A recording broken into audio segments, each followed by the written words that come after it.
नुकतेच परभणी येथे झालेल्या भारतरत्न डॉक्टर बाबासाहेब आंबेडकर यांच्या पूर्णाकृती पुतळ्याजवळील संविधानाच्या प्रतिकृतीची काही समाजकंटकांकडून विटंबना करण्यात आली। या निंदनीय घटनेचा निषेध मिरज येथील प्राध्यापक मोहन वनखंडे सर यांच्या कार्यालयाबाहेर व्यक्त केला गेला आणि घटनेचं गांभीर्य लक्षात घेऊन दोषींवर कडक कारवाई करावी असं निवेदन तहसीलदार यांना दिले। यावेळी राष्ट्रीय काँग्रेसचे पदाधिकारी आणि कार्यकर्ते मोठ्या संख्येने उपस्थित होते। यामध्ये प्रामुख्याने प्राध्यापक मोहन वनखंडे सर, महाराष्ट्र प्रदेश काँग्रेस कमिटीचे उपाध्यक्ष तानाजी सातपुते, शिवसेना नेते अण्णासाहेब कोरे, अध्यक्ष मिरज तालुका काँग्रेस संजय बापू मेंढे, अध्यक्ष मिरज शहर काँग्रेस अण्णासाहेब खोत, जिल्हाध्यक्ष ओबीसी सेल योगेश जाधव, उपाध्यक्ष मिरज शहर काँग्रेस प्रमोद इनामदार, राष्ट्रवादी मिरज विधानसभा धनराज सातपुते, माजी युवक काँग्रेस अध्यक्ष मिरज शिवाजी दुर्वे, माजी नगरसेवक दिगंबर जाधव, माजी नगरसेवक सागरदादा वनखंडे युवा नेते, प्रदीप सावंत युवा नेते, कपिल कबाडगे ग्रामपंचायत सदस्य मालगाव, मनोज लांद्रेकर ग्रामपंचायत सदस्य टाकळी, जहीर मुजावर मिरज सुधार समिती, सुलेमान मुजावर ग्रामपंचायत सदस्य टाकळी, वसीम रोहिले ओबीसी सेल समन्वयक,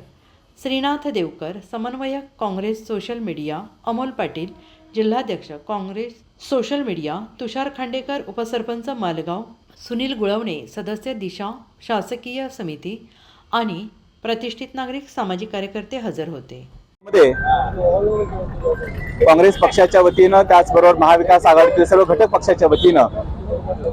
परवा परभणीमध्ये झालेल्या भारतीय राजघटनेचा संविधानाचा जो अपमान करण्यात आला किंवा त्याची जी अशा घटनेचा निषेध करण्यासाठी आम्ही सर्व कार्यकर्ते इथे एकत्रित जमलेलो आहोत। खरं तर महामानव भारतरत्न डॉक्टर बाबासाहेब आंबेडकरांनी दिलेली राजघटना संविधान आणि या संविधानाच्या वरती चालणारा हा पूर्ण भारत देश, महाराष्ट्रामध्ये छत्रपती शिवाजी महाराज, शाहू फुले आंबेडकरांच्या विचारांनी चालणारा हा महाराष्ट्र आणि अशा महाराष्ट्रामध्ये अशा पद्धतीनं आपल्या संविधानाची विटंबना होते, कोणीतरी त्याचा छेडछाड करतंय, हे खरंच निषेधार्ह आहे। मी पूर्ण महाविकास आघाडीच्या वतीनं काँग्रेस पक्षाच्या वतीनं या घटनेचा निषेध व्यक्त करतोय आणि अशा माथेफिरूवरती कडक कारवाई करावी अशी ही मागणी आम्ही आज निवेदनाद्वारे तहसीलदारांच्या करतोय। त्याचबरोबर नुकत्याच आपण पाहतोय की बांगलादेशमध्ये हिंदू साधू संतांवरती किंवा हिंदू नागरिकांच्यावरती तिथं अत्याचार होतोय, त्यांच्यावरती अमानुष असे हल्ले होत आहेत, काही साधू संतांना अटक केली होते। त्याही घटनेचा आमच्या राष्ट्रीय काँग्रेस पक्ष असेल किंवा आमच्या महाविकास आघाडी सर्व घटक पक्षाच्या वतीनं मी त्यांचाही निषेध व्यक्त करतोय। अशा घटना